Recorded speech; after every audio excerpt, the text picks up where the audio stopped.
Hey, what's up, Stay Tuners? It's your good friend Jimbo here, letting you know that today's podcast is presented by Podgo. Podgo is the easiest way for you to monetize your podcast, providing podcasters with a flat rate for ad space so you always know how much you get when you include an ad from Podgo. I recently joined as a member and you can too. Apply today and let them know that you heard from Stay Tuned Sports and you start earning today. That's podgo.co at podgo.co.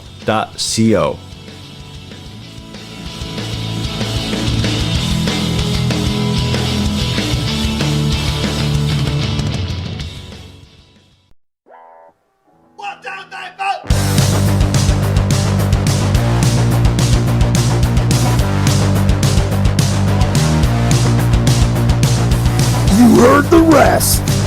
Now here's the best Stay Tuned Sports Podcast. And hello there, all you Stay Tuners. Welcome back to another episode of Stay Tuned Sports. It's your good friend Jimbo here, back once again. A little bit of a quiet week, this sports news week. Not too much going on with the first weekend of no football. A little bit sad there. No college football, no NFL. I was hoping for some hockey, but the Flyers were put on postponement, if you want to call it that. I think they were up to like 7 or 8 players put on the COVID list. So yeah, it was a little bit of a slow week for me. And same thing with the Truck Series, the NSRA Simbox Truck Series League. Took this past Friday off, but they are back this Friday, so make sure you guys tune in there over on the 3Y TV YouTube channel. They're at Bristol this week, and the race is at 9:30. So, and before all that, make sure you head over to staytunesports.net for our social media accounts, as well as our merch tab, in case there's some new stuff I'm working on, coffee mugs and other things like that as well. So it seems like it's a weekly thing that I keep bringing these up. This story about Carson Wentz being traded, not being traded, or what's going on. So the latest update with it is Ron Jaworski said that the Colts are offering 2 second-round picks and a mid-round pick for Carson Wentz, and that's the best offer out there. The Eagles want at least a first-round pick for Wentz, which, I mean, you draft him in the first round. You know, he was a very good quarterback. He was an MVP candidate in 2017. So, yeah, you know, it would make sense you would want a first-rounder. But much like the Eagles' offseason, they're just screwing this up even more. Obviously, Wentz wants to go to Indy over Chicago because of Frank Wright. He trusts them. Offensive line is one of the top ones out there in the NFL. Just would make the perfect fit, I think, to re-energize his career. And really, you know, the Colts and any other teams that are involved in the trade talks have all the cards. Really, Philly has totally screwed themselves here. If they trade Wentz, it's like $32 or $35 million of dead money. And if the Colts or Bears or any other teams that don't trade for Wentz, how do you bring Wentz back to the team? With all the stuff floating out there, you know, it came out that Wentz is fine with the coach. He's fine with Jeffrey Lurie. Just hasn't answered any of Howie Roseman's phone calls. And with all the teams kind of backing off now, and this Carson Wentz trade kind of losing steam here, now there's news of possibly Zach Ertz being packaged in a deal with Carson Wentz. Now, we knew Ertz was getting traded roughly about a week after the season ended. Philly came out and, well, Philly really didn't come out, but the reports came out saying that no matter what, Ertz will not be playing with Philadelphia next year. the other part of this is the salary cap numbers. Kind of came out. I guess they're still trying to figure it out, but not as bad shape as we all thought. We us fans all thought we were going to be looking at $60 to $70 million over the cap space, but here we're only 49, which even if you trade Wentz and Ertz would be $12.5 million hit, and Wentz is 25, even though 33 would be dead money. So you're still over the cap by about $15 million. And the other thing I read today too was one of the Philadelphia reporters, I think it was Les Bowen, was reporting that if they trade Wentz away, do not be surprised if Philly takes a quarterback at number 6. Why in God's name would you do that? You know, Howie Roseman and well, I guess we gotta say a little bit of Jeffrey Lurie here made this situation by drafting Jalen Hurts last year. Made this little quarterback controversy. You know, he let Nick Foles walk, hoping it would relieve some of the drama from Carson Wentz, only to draft a quarterback. Also, why would you draft a quarterback when you got Jalen Hurts still on a rookie contract? Probably $1 million or $2 million he's making. So if you go draft a quarterback at number 6, you're probably looking at $5 to $7 million for that quarterback. So you're tying up $10 million in a quarterback position that Hurts, we don't know if he's any good. He started off hot. He fizzled out a little bit at the end there. If you want to, and the thing is too, you get rid of Wentz and Ertz, you gotta admit, you're going into a rebuild, and you might as well tear the whole thing down and do it the right way, not half-ass. I mean, as much as I like Brandon Graham, hate to see him go, see what players you could trade away to get some draft picks and relieve some of that salary cap stress for the new rookie head coach. And you know, the other thing too, why Zach Ertz may be getting added to this package, hoping to bump maybe one of those second rounders into a first round pick, or maybe both second into the first round pick, is the fact that the Colts don't look like they're going to have much depth at that position. I think 2 of them are leaving in free agency, and I think Jack Doyle might be the only valuable option there. And if you bring Zach Ertz in, let's not forget, the year Ertz broke the reception record for tight ends was because Wentz was feeding him the ball, and that's when the drama started there, that he was favoring him more than the other receivers and all that hoopla. Well, Frank Reich likes to use tight ends. It was proven when he came to Philly, and it's still being shown in Indy. So I think the move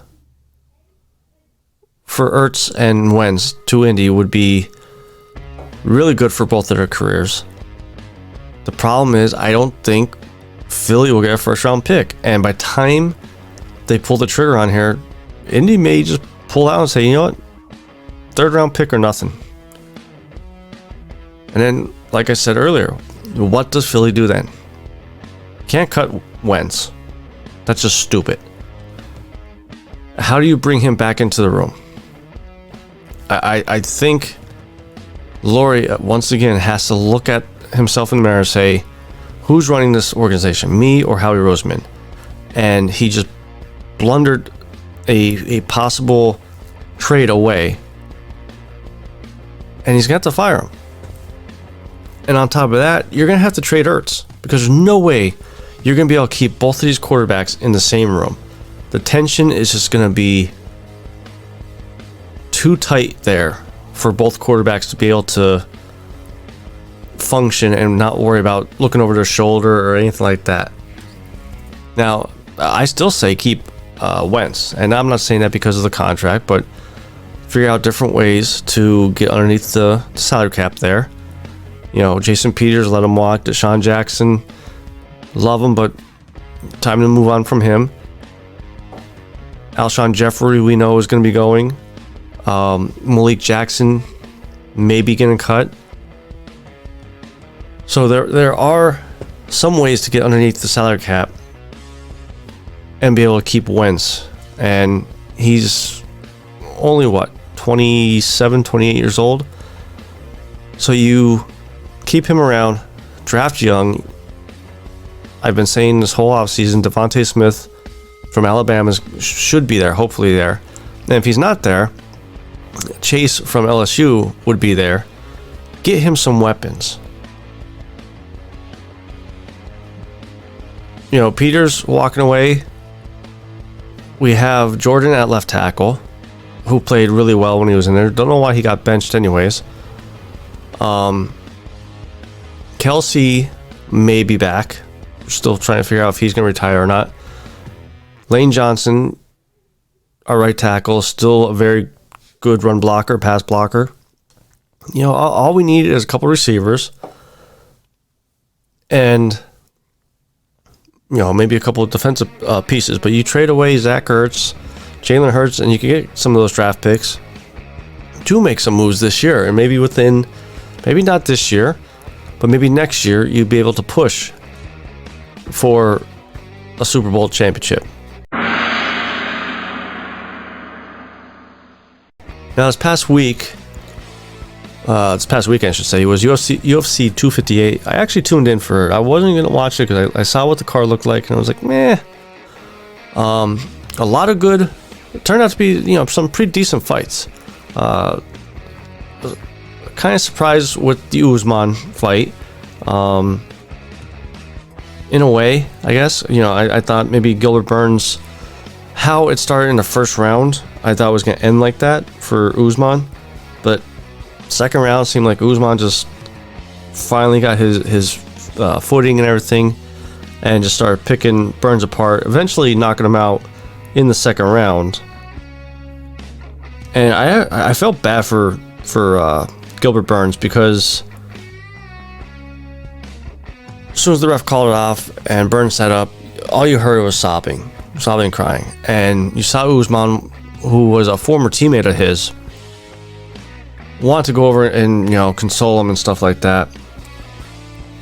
And eventually they did kind of bury the hatchet. I guess there's a little bit of, not necessarily bad blood, but some trash talk and bad talk, whatever you want to call it. And before I talk about Usman and the power rankings and things like that, one of the other fights that I was impressed with was the Macy Barber, the Macy Barber fight and Alexa Grasso. I mean, Macy Barber was supposed to be the next Conor McGregor, you know, the next big thing for that women's division. She fought Roxanne last year and blew her knee out, even though Roxanne was winning that fight before the knee went out. This was her first fight back since the injury, and she looked okay until Grasso just knocked her out, or, you know, knocked her down a couple times, and just showed really good boxing and ended up winning by decision all three rounds. I think Grasso is going to be a contender within the next fight or two. I think she still needs definitely another fight. You know, this should move her up to like top 8 maybe, because I think she came in as number 15. Macy Barber was like 10th. Another fight that actually was pretty good. and it was kind of like a come from behind win, in my opinion, was the very first fight on the main card. It was Marquez versus Pitolo, and I gotta say, Marquez is a little shout out, call out, whatever you want to call. As much as I don't like Miley Cyrus, for him to call her out to be his Valentine's, that was pretty funny. But as far as Kamaru Usman, you know, he moved up to number 4 on the overall pound for pound power rankings, and I don't agree with it. He moved up above Stipe Miocic, who's number 5 now. And if you compare Stipe versus Usman, just look at the past like 10 or so fights between both of those fighters. Usman, out of the past like 10 fights or so, really only fought 5 good fighters, and one of them was Masvidal, who was on a 6-day notice. You know, Robbie Lawler, a little bit older, fought him there. Gilbert Burns was a good fighter. Tyrone Woodley, I'm sorry, at that stage, he just isn't the same fighter as he used to be. He's average, honestly, I think, and we're going to see that with his next fight. I think it just got announced last week or so. I forget who he's fighting now, but Woodley was the champ at the right time of his career, and now he's just kind of fading away in a way. But yet you look at Stipe, you know, fought Daniel Cormier, Francis Ngannou,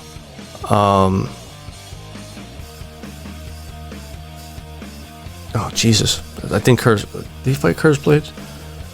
But he fought, you know, Cormier 2 of the 3 times he won. Junior Dos Santos, you know, like, these are really tough guys. And really, all that Usman fought, like I said, was Woodley, who was on a decline. Colby Covington, I'll give him that. You know, that was a good fight that he pretty much won. Rafael Dos Santos, who's 2-2 the past 4 fights. Damian Mia won by decision. That's a good fight there, but really hasn't fought anybody, you know. And for people to say he should be pound for pound the 4th place person, I can't get behind that. To take a step further, you look at GSP. Some people like Joe Rogan, I think, even said on the show, is Usman the best welterweight champion ever to do it? Dude, are you forgetting about GSP? GSP has 9 title defenses. Usman only has got 3. He's got the same amount of defenses against Matt Hughes. Matt Hughes only had 3. And Matt Hughes is also one of the greatest out there. He's a Hall of Fame fighter, so is GSP. I think Usman needs to fight and defend his belt a few more times against top quality fighters. Now he's trying to get the Jorge Masvidal fight to go again, which I would like to see it. You know, not make excuses, because I mean, Usman won that fight, but it was only on 6 days' notice. Masvidal wasn't really training for a fight or anything like that, so he had 6 days to cut the weight and just put some type of game plan together. I would like to see how different it would go. Now, we did see with Gilbert Burns a little bit different technique in Usman's boxing. I mean, how he's quickly able to switch his stance and screw up Burns, which is what put Burns away. But Masvidal is a very good boxer, so on the feet, maybe equal. When it gets down to the ground, I would have to kind of give it to Usman. But it's the question, you know, can Usman get Masvidal down to the ground without taking any punishment or punches and get himself in trouble?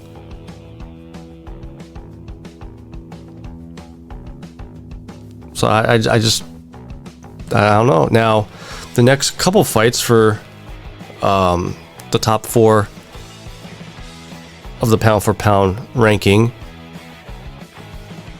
all have fights coming up, so it could change. You know, we got Stipe going up against Nagano in March.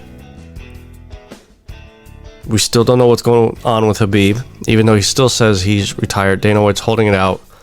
Dustin Poirier and Conor are in the works for May, I believe. So if these guys lose, then yeah, okay, Usman deserves to get bumped up. But as of right now, he should not be number 4 or higher. Just can't see it. So, I mean, like I said, there's not much sporting news to talk about this week. I mean, baseball, pitchers and catchers reported today. I saw the Phillies with Joe Girardi coming out to the field there. So baseball will be starting up soon. With hockey, you know, the whole COVID thing is starting to get interesting. A lot more teams are putting a lot more players on the COVID list. Are they going to be able to finish out the season and make up the games that they had to postpone? And the funny part is basketball is really the only one that's not having any issues. So these next few weeks are going to be interesting for sports, I believe. And hopefully we have a lot more to talk about for you guys. No garage talk this week because, like I said, they were off last week. We kind of covered Bristol with Josh last week, but we will definitely have garage talk back next week to recap Bristol and then whatever race is that Friday. So make sure you guys tune back in next week for the show plus garage talk. So before we go, make sure you guys head over to staytunesports.net. Like and share and subscribe to all of our social media accounts and our YouTube channels, as well as the merch tab is up top there in case you want to buy some t-shirts or hoodies. Make sure you go on there. Sometimes Zazzle has some promo codes, 10, 15, 20% off. So till next week, it's your good friend Jimbo signing out.